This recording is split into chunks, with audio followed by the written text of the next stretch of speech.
Institute में। तो आज हम इंडियन इकोनॉमी के 7th चैप्टर जिसका नाम है employment growth informalization and other issues के ऊपर बात करने वाले हैं। तो चलिए आज का हम चैप्टर हमारा स्टार्ट करते हैं। तो आज का चैप्टर स्टार्ट करने से पहले हम ये समझ लेते हैं कि हम आज इस चैप्टर के अंदर किन किन चीजों के बारे में डिटेल में बात करने वाले हैं। बट मेरा मानना यह है कि डिटेलिंग करने से पहले हम उसके कॉन्सेप्ट को अगर अच्छे से समझ लेंगे तो डिटेलिंग को समझने में हमें कोई भी दिक्कत नहीं आएगी। इसलिए मेरा फोकस हमेशा रहता है कि बच्चों के ज्यादा से ज्यादा बेसिक कॉन्सेप्ट क्लियर हो। तो आइए उसी विजन को लेते हुए हम आगे बढ़ते हैं। तो जिस तरीके से हम लोग यहाँ बात कर रहे हैं कि एम्प्लॉयमेंट ग्रोथ, तो यहाँ आपको समझ जाना चाहिए कि आज इस चैप्टर के अंदर हम जिस चीज के ऊपर बात करने वाले हैं वो एम्प्लॉयमेंट ग्रोथ के ऊपर है। मतलब एम्प्लॉयमेंट मतलब होता है हिंदी में रोजगार, और उसको बढ़ाने के ऊपर बात करने वाले हैं। उसके इश्यूज के बारे में भी हम बात करने वाले हैं कि भाई बड़ा है तो कितना बड़ा है, कौन कौन से क्षेत्रों में बड़ा है, किस वजह से बड़ा है। तो आज इस टॉपिक के ऊपर हम बात करने वाले हैं। आगे है इन्फॉर्मलाइजेशन एंड अदर इश्यूज। मतलब एम्प्लॉयमेंट में बहुत सारे तरीके होते हैं, जैसे कि फॉर्मल, इनफॉर्मल, कैजुअल, रेगुलर। इन सब इश्यूज को हम इस पूरे इन्फॉर्मलाइजेशन एंड अदर इश्यूज में बात करने वाले हैं।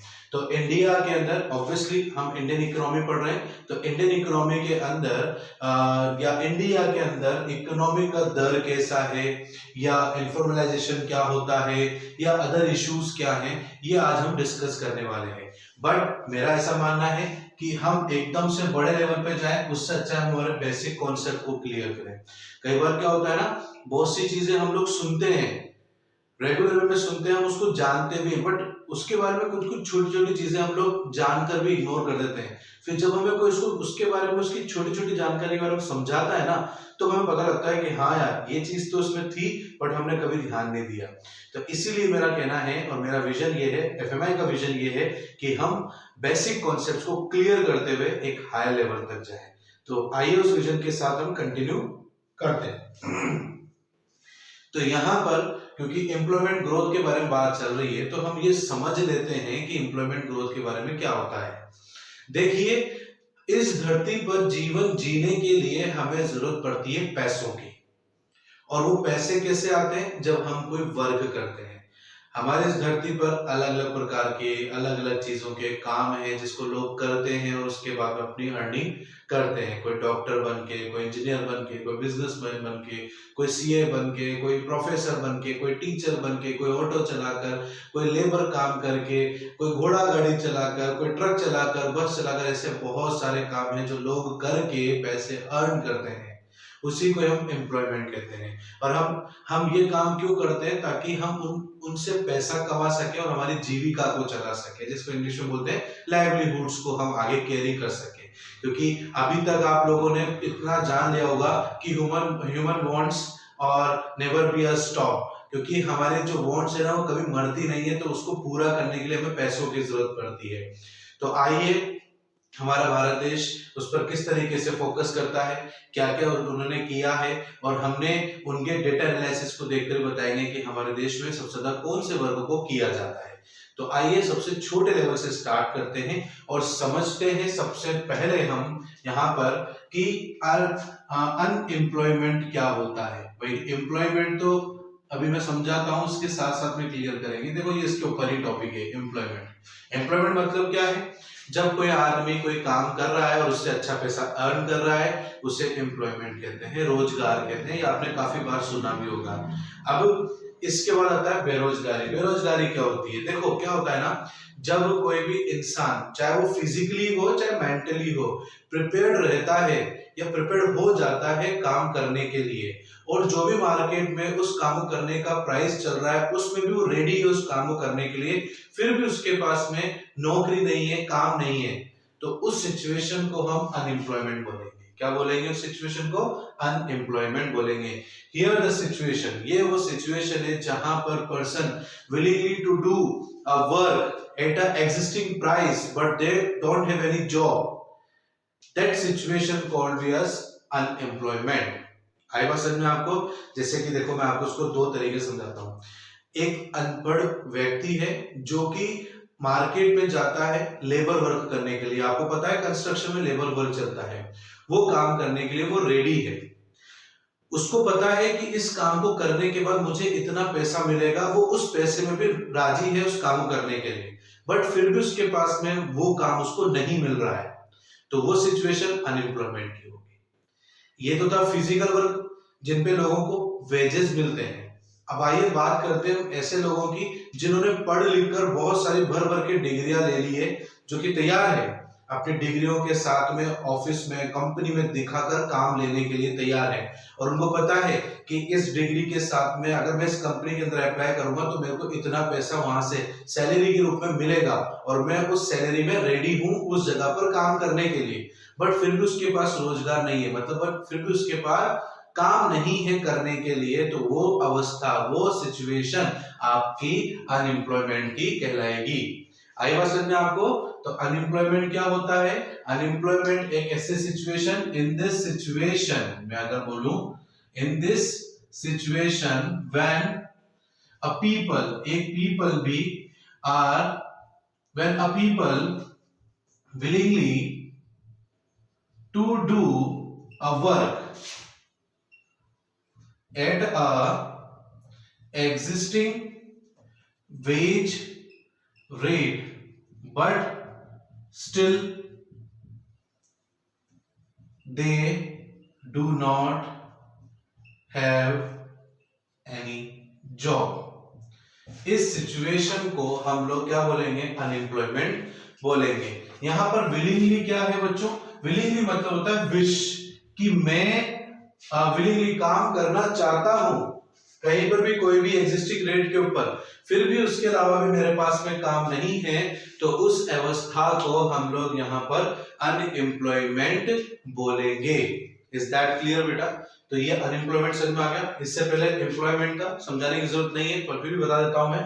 एम्प्लॉयमेंट मतलब कोई बंदा कहीं पर काम कर रहा है, उसके पास में जॉब है, उसके पास में काम है, वो काम कर रहा है, तो उस अवस्था को एम्प्लॉयमेंट कहेंगे, रोजगार कहेंगे कि हाँ भाई इस बंदे के पास में रोजगार है। बट वो बंदा जिसके पास में कोई काम नहीं है, उसको अनएम्प्लॉयमेंट की सिचुएशन कहा जाएगा। आई होप आपको समझ में आ रहा होगा। आगे कंटिन्यू करते हैं और हम जानते हैं वर्कर के बारे में। किसके बारे में जानते हैं? वर्कर के बारे में। देखो यहाँ पर सबसे पहले वर्कर के बारे में आपको बताना चाहता हूँ कि वर्कर सुनकर इस चीज को मत दिमाग में ले लेना कि मैं सिर्फ यहाँ पर एक लेबर क्लास लोगों के बारे में बात कर रहा हूँ। यहाँ पर मैं वर्कर मतलब यहाँ पर लेबर क्लास और जो दूसरे एम्प्लॉयड पर्सन है, जो एम्प्लॉय के रूप में काम कर रहे हैं कहीं पर भी किसी कंपनी के अंदर, तो मैं दोनों बंदों के लिए यहाँ पर एक साथ में बात कर रहा हूँ। वर्कर को मैं ऐसा समझ रहा हूँ कि वर्कर मतलब जो वर्क कर रहा है उसको वर्कर बोला गया है, तो उसे वर्कर कहते हैं। अब वर्कर क्या है? वर्कर कोई भी एक अकेला इंसान जो कि संपूर्ण तरीके से रेडी है कोई काम करने के लिए, उसे वर्कर कहते हैं। The individual person who are willingly and able to do a work in an economic to perform a economic activity is known as worker। मतलब कोई भी एक ऐसा बंदा जो कोई भी इकोनॉमिक एक्टिविटी को कर रहा है या कर सकता है, उसको वर्कर कहते हैं। जैसे कि कोई भी इंसान, जैसे कि डॉक्टर, टीचर, ये सब कौन है? ये कोई ना कोई काम कर रहे हैं, तो काम कर रहे हैं तो उसके बाद क्या मिल रहा है इनको? पैसे मिल रहे हैं। तो पैसे मिल रहे हैं तो ये क्या हो गए बेटा? वर्कर हो गए हैं। क्या हो गए हैं? ये वर्कर हो गए।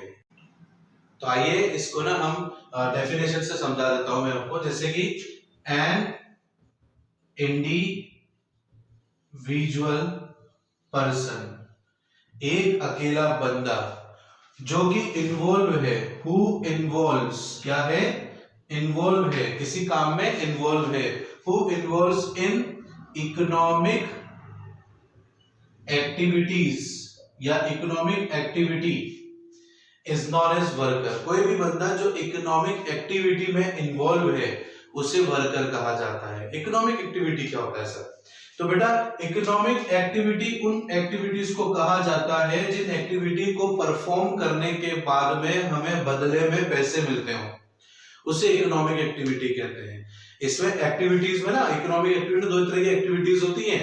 एक होता है इकोनॉमिक एक्टिविटी, जिसके बारे में मैंने आपको बताया अभी। एक होता है नॉन इकोनॉमिक एक्टिविटी, मतलब ऐसा काम जिसको करने के बाद में बदले में कुछ नहीं मिलता हो, उसे नॉन इकोनॉमिक एक्टिविटी कहते हैं। जैसे कि हमारे घर में हमारी मम्मियां काम करती हैं, ठीक है ना, वो क्या है, नॉन इकोनॉमिक एक्टिविटी है, क्योंकि उस काम को करने के बाद में माताजियों को कुछ भी रिटर्न में नहीं मिलता है। रिटर्न में मतलब पैसे नहीं मिलते हैं, कोई पर्टिकुलर पैसा नहीं मिलता है कि भाई मम्मी से बोल दिया गया है भैया तुम आज जो है खाना बनाओगी ना तो इसका तुम्हें 1000 रुपए दिया जाएगा, ऐसा तो नहीं है ना। मम्मी क्या करती है, जस्ट फ्री ऑफ कॉस्ट करती है, हमारी मोहब्बत में वो हमारे लिए काम कर रही है, तो वो क्या है, नॉन इकोनॉमिक एक्टिविटी है। बट उसी जगह अगर हम ये देखें कि हमारे घर में जो बाई आ रही है झाड़ू पोछा लगाने के लिए, तो वो झाड़ू पोछा लगाने के लिए क्या कर रही है, हमसे पैसा ले रही है। तो वो पैसा अगर वो ले रही है ना, तो वो किस में आएगा, इकोनॉमिक एक्टिविटी के अंदर आएगा। किस में आएगा, इकोनॉमिक एक्टिविटी में। और हमारी मम्मियों का प्यार किस में आता है, नॉन इकोनॉमिक एक्टिविटी में आता है। तो यहाँ बात समझ आ रही ना आपको, इकोनॉमिक एक्टिविटीज किससे बोलते हैं।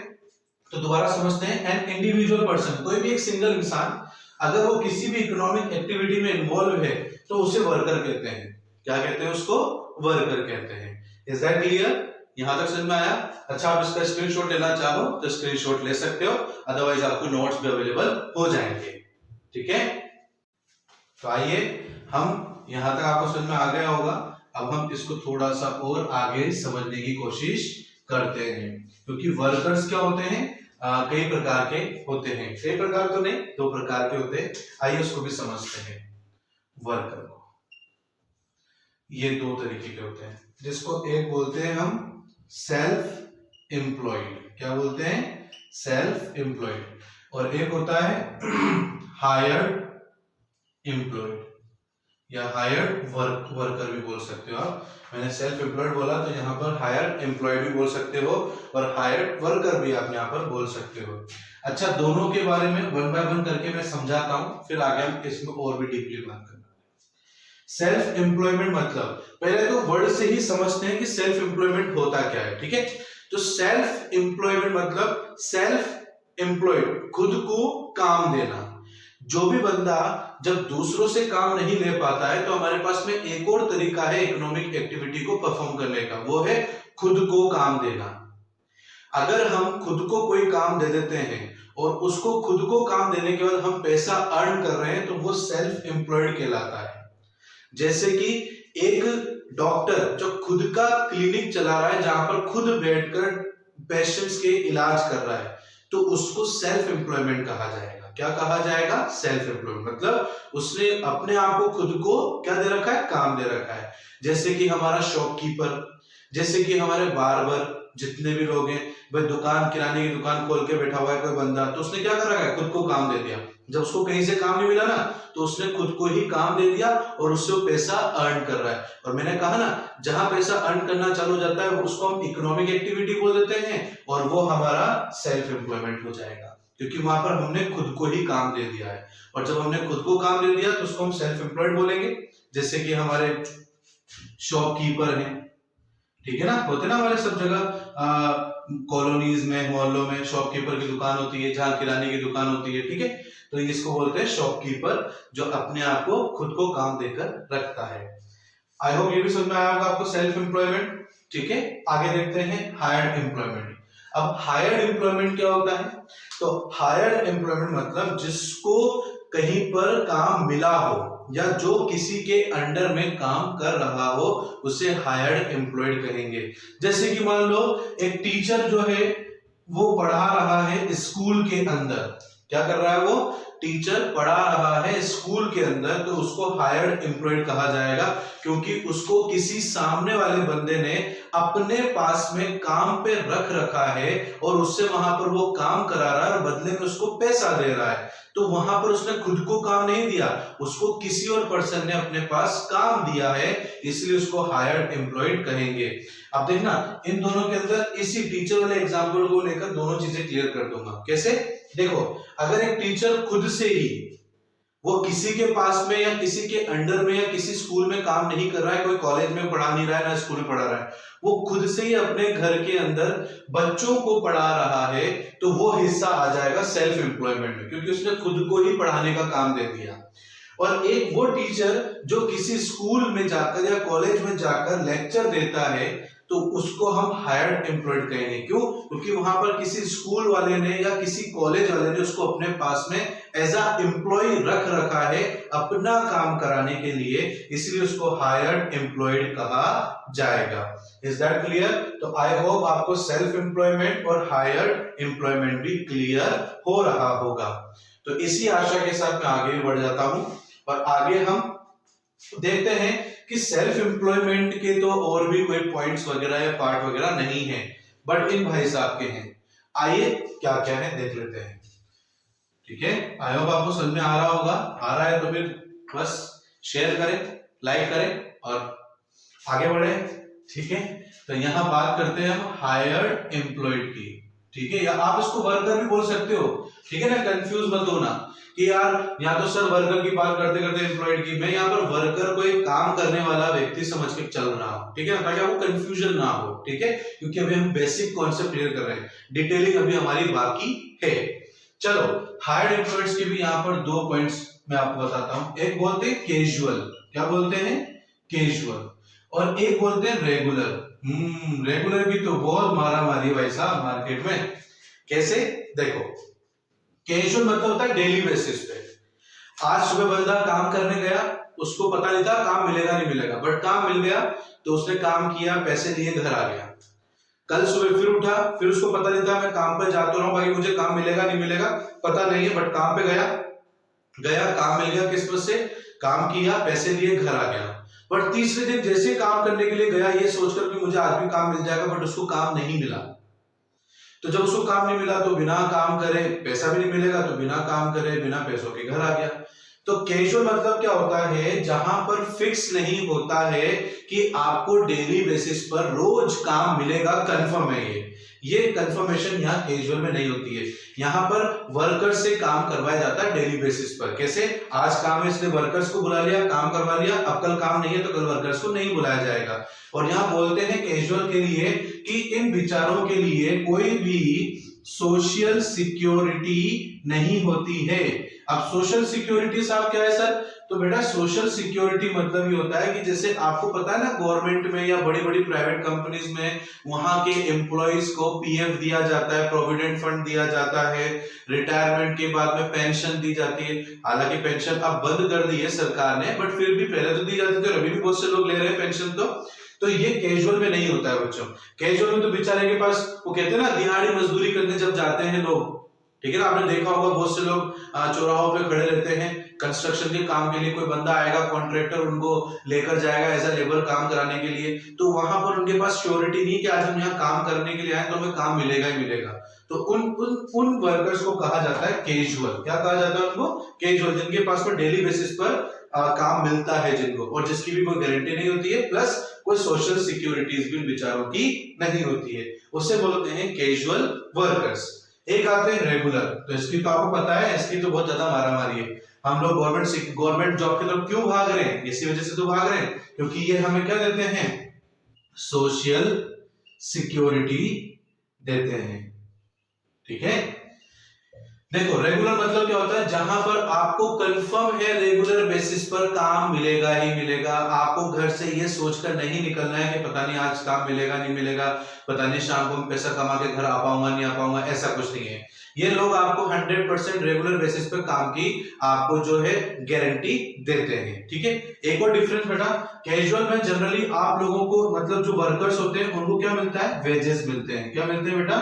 वेजेस मिलते हैं। कैजुअल में जनरली फिजिकल वर्क होता है ना, लेबर का काम होता है, तो लेबर को डेली बेसिस पे क्या मिलता है? सिर्फ वेजेस मिलते हैं। रेगुलर बेसिस पे क्या होता है? लोगों को सैलरी मिलती है। क्या मिलती है बेटा? सैलरीज मिलती हैं।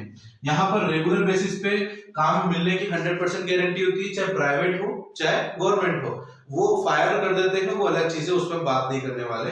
बट अगर आपने कोई प्राइवेट कंपनी में ज्वाइन कर रखी तो आपको इस बात का डर नहीं रहता कि आज मैं अपने ऑफिस जाऊंगा तो मुझे काम मिलेगा नहीं मिलेगा। बिल्कुल, आपको उन्होंने हायर कर लिया है, अपने पास रखा है, तो आपको काम देंगे वो, और उसके बदले में जो पैसा आपको देंगे उसको मैं बोलूंगा यहाँ पर सैलरी। भाई क्या सभी सैलरी बोलते हैं उसको। तो रेगुलर बेसिस पे जिसके पास में सोशल सिक्योरिटीज होती हैं और जिनको सैलरी दी जाती है और जिनके पास में रेगुलर बेसिस में काम रहेगा नहीं रहेगा इसका कोई डर नहीं होता है, जो कैजुअल में होता है। कैजुअल में डेली बेसिस पे लोगों को काम पे रखा जाता है, इसलिए इन लोगों को डर रहता है कि आज काम मिलेगा कि नहीं मिलेगा।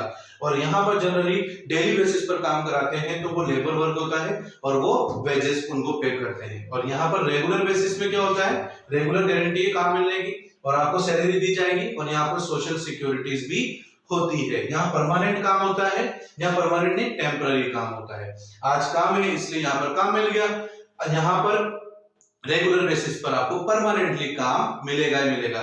अब परमानेंटली काम मिलने का मतलब क्या है, आपकी जो सैलरी है, जो इकोनॉमिक एक्टिविटी करने के बाद जो आपकी अर्निंग हो रही है वो पक्की है, वो आपको मिलेगी ही मिलेगी। क्योंकि डेली बेसिस पे काम नहीं है यहाँ पर कि भैया आज काम था इसलिए वर्कर रख लिए, आज काम नहीं है तो आज वर्कर नहीं है, तो आज काम नहीं तो वर्कर भी नहीं है, तो वर्कर नहीं तो वर्करों की पेमेंट भी नहीं हो पाएगी, तो बेचारे तो नुकसान में हो गए ना।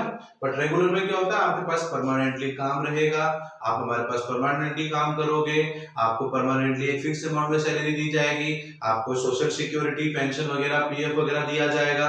तो ये हायर्ड एम्प्लॉयड के दो इंपॉर्टेंट टॉपिक माने जाते हैं। तो आई होप आपको यहाँ तक समझ में आया होगा। तो हम इस वीडियो को कंटिन्यू करते हैं और आगे हमारे कुछ कॉन्सेप्ट्स और बचे हैं उसको भी क्लियर करते हैं।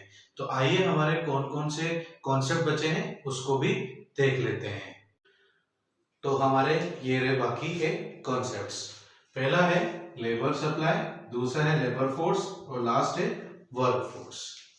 आइए इसको वन बाय वन करके समझते हैं। लेबर सप्लाई, यहाँ पर सप्लाई से हमें सारा चीज कंसेप्ट क्लियर हो जाएगा क्योंकि लेबर मीनिंग तो सब में सेम है। आपने जैसे कि माइक्रो के अंदर जब सप्लाई पढ़ा था तो उसमें आपने पता था कि अलग अलग सप्लाई पर अलग अलग प्राइस पर अलग अलग सप्लाई होती है। तो वही चीज यहाँ पर लेबर सप्लाई में भी है कि वेरियस अमाउंट ऑफ लेबर, बहुत सारी या बहुत लेबर है जो वर्कर्स आर विलिंगली, जो कि इच्छा करते हैं काम करने के लिए, जो भी corresponding to a particular wage rate. Corresponding मतलब जो भी मार्केट में किसी भी काम को करने के लिए जो रेट चल रहा है उस पर इतने सारे, वेरियस मतलब कितने भी हो सकते हैं, 10 भी हो सकते हैं, 1000 भी हो सकते हैं, 100 भी हो सकते हैं। तो दिए गए वेज रेट पर बहुत प्रकार या बहुत सारे या कितने भी लेबर तैयार हैं काम करने के लिए, उसे लेबर सप्लाई कहते हैं। लेबर सप्लाई मतलब मैं ऐसे बोलूं कि जैसे मान लो मैं एक चौराहे पे खड़ा होकर बोल रहा हूं कि भैया मुझे जो है 500 रुपए में जो है लेबर चाहिए, 8 घंटे का काम करना है। तो उसमें मेरे पास 10-5 जने उठकर खड़े होकर मेरे पास आ गए कि भैया हमें ले चलो, हमें ले चलो, हमें ले चलो। तो वो जो लोग उठकर मेरे पास आए उनको ये पता है कि 8 घंटे के लिए मुझे 500 रुपए मिलने वाले हैं। तो उनमें से जो बहुत सारे लोग मेरे पास आ गए हैं, वो जो आए हैं मेरे पास में, वो क्या है, लेबर सप्लाई है। तो मुझे यहाँ पर क्लियर हो गया कि 500 रुपए में अगर मैं 8 घंटे काम कराऊंगा तो इतने पर्टिकुलर लोग मेरे पास में काम करने आएंगे। तो ये मेरे पास में क्या है, लेबर की सप्लाई हुई है कि एक पर्टिकुलर प्राइस या एक पर्टिकुलर वेज रेट पर वेरियस अमाउंट, मतलब एक बहुत सारे लेबर उठकर मेरे पास आ गई है और वो तैयार है उस काम को करने के लिए उस कोरस्पॉन्डिंग वेज रेट पर, उसे हम कहते हैं लेबर सप्लाई। ये लेबर सप्लाई में जो वेज रेट डिसाइड हुई है ना बेटा, ये किसी लेबर ने डिसाइड नहीं की है। ये ठीक वैसे ही काम करता है जैसे हमने माइक्रो में डिमांड और सप्लाई के अंदर जो हमने पढ़ा था कोरस्पॉन्डिंग प्राइस डिसाइड करना किसी भी गुड्स की, याद है ना। तो उसी तरीके से यहाँ पर लेबर सप्लाई में भी काम होता है कि भाई यहाँ पर डिमांड और सप्लाई के थ्रू एक प्राइस या एक वेज रेट डिसाइड हुआ है और उस पर इतने लोग काम करने के लिए तैयार हैं, उसे लेबर सप्लाई बोलते हैं। तो यह समझ में आया। तो आगे चलते हैं लेबर फोर्स में, मतलब ऐसे नंबर ऑफ पीपल जो प्रेजेंट टाइम में एक पर्टिकुलर वेज रेट पर काम कर रहे हैं और काम करना चाहते हैं, उसे हम यहाँ पर लेबर फोर्स कहते हैं। क्या कहा मैंने? Number of workers actually working. अभी कोई नंबर ऑफ वर्कर्स है, मतलब कि जितने कुछ लोग या जितने भी लोग हैं वो अभी काम कर रहे हैं एक पर्टिकुलर वेज रेट पर, उसे हम वर्कफोर्स लेबर फोर्स कहेंगे। और साथ ही साथ में जो उस वेज रेट पर काम करना चाहते हैं वो भी आपका लेबर फोर्स कहलाएगा। Is that clear? तो आगे लास्ट बढ़ते हैं, वर्कफोर्स जो एक्चुअल में प्रेजेंट टाइम में एक पर्टिकुलर टाइम पीरियड में कोई नंबर ऑफ पीपल काम कर रहे हैं, जिनके पास ऑलरेडी काम है, जो काम कर रहे हैं, उन लोगों को वर्कफोर्स कहा जाएगा। जैसे अभी किसी कंपनी के अंदर एक पर्टिकुलर वेज पर बहुत सारी लेबर काम कर रही है पर्टिकुलर टाइम पर, इस पर्टिकुलर टाइम पीरियड में अगर एक पर्टिकुलर प्राइस पर या वेज रेट पर किसी कंपनी के अंदर कोई लोग कितने 100, 150, 200 लोग जो काम कर रहे हैं, उन लोगों को वर्कफोर्स कहा जाएगा। Is that clear? तो मैंने आपको ये तीनों टॉपिक अच्छे से क्लियर कर दिया है। आई होप आपको समझ में आया होगा। फिर भी अगर आपको कोई डाउट रहता है तो प्लीज मुझे कमेंट बॉक्स में कमेंट कीजिएगा और मेरी वीडियो को लाइक कीजिएगा, शेयर कीजिएगा। और अगर फिर भी दोबारा से बोल रहा हूँ, कमेंट बॉक्स में कमेंट भी कर सकते हो और चाहो तो आप मेरे को मेल भी डाल सकते हो। Thank you.